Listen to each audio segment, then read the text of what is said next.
தாகூர் அரசு கலை மற்றும் அறிவியல் கல்லூரியில் அமைந்துள்ள நகர்ப்புற காடு வளர்ப்பு மற்றும் பசுமை வளாக திட்டத்தினை சென்னை ஸ்ரீ கன்னிகா பரமேஸ்வரி பெண்கள் கல்லூரியின் மாணவிகள் பார்வையிடும் நிகழ்ச்சி கல்லூரியின் முதல்வர் டாக்டர் சசிகாந்த் தாஸ் தலைமையில் நடைபெற்றது. புதுச்சேரி தாகூர் அரசு கலை மற்றும் அறிவியல் கல்லூரியில் அமைந்துள்ள நகர்ப்புற காடு வளர்ப்பு மற்றும் பசுமை வளாக திட்டத்தினை சென்னை ஸ்ரீ கன்னிகா பரமேஸ்வரி பெண்கள் கல்லூரியின் மாணவிகள் பார்வையிடும் நிகழ்ச்சி கல்லூரியின் முதல்வர் டாக்டர் சசிகாந்த் தாஸ் தலைமையில் நடைபெற்றது. இந்த கல்லூரியானது 1960ஆம் ஆண்டு ஆரம்பிக்கப்பட்டு இன்றளவும் பல்லாயிரக்கணக்கான மாணவர்களை உருவாக்கி உலகமெங்கும் அவர்கள் பணியில் தொடர்கின்றனர்.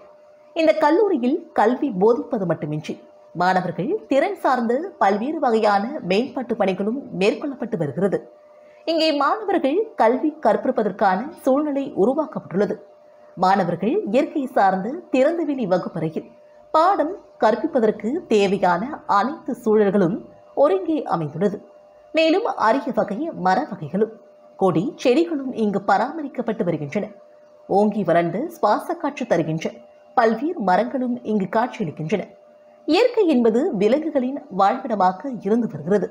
இங்கு விலங்குகளான முயல், வாத்து, புறா, பட்டாம்பூச்சி, தேனீ போன்றவையும் இயற்கை சூழலோடு பராமரிக்கப்பட்டு வருகிறது.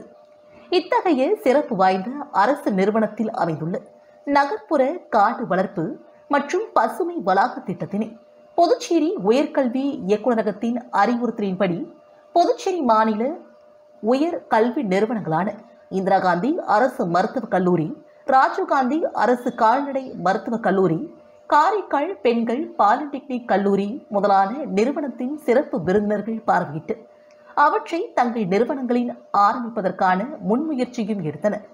மேலும் புதுச்சேரியை சார்ந்த பல்வேறு தொண்டு நிறுவனங்களும் இயற்கை சார்ந்த அமைப்புகளும் தன்னார்வலர்களும் அரசு உயர் அதிகாரிகளும் சட்டமன்ற உறுப்பினர்களும் புதுச்சேரி சட்டப்பேரவை தலைவரும் மற்றும் அமைச்சர் பெருமக்களும் புதுச்சேரியின் முதலமைச்சர்களும் புதுச்சேரியின் துணைநிலை ஆளுநர்களும் வருகை புரிந்து நகர்ப்புற காடு வளர்ப்பு மற்றும் பசுமை வளாக திட்டத்தினை பார்வையிட்டது மட்டுமின்றி வெகுவாக பாராட்டியும் உள்ளனர்.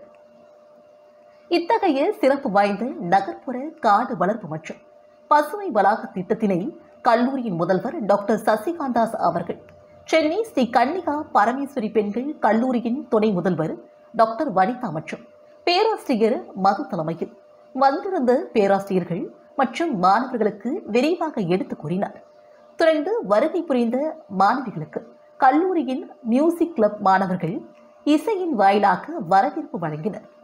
தொடர்ந்து வருகை புரிந்த ஸ்ரீ கன்னிகா பரமேஸ்வரி பெண்கள் கல்லூரியின் மாணவிகள் தாங்கள் இந்த கல்லூரியில் பார்வையிட்டு பெற்ற அனுபவங்களை தங்களுடைய கல்லூரியிலும் கொண்டு சேர்ப்பதற்கான உறுதிப்பாட்டை எடுத்து சென்றனர்.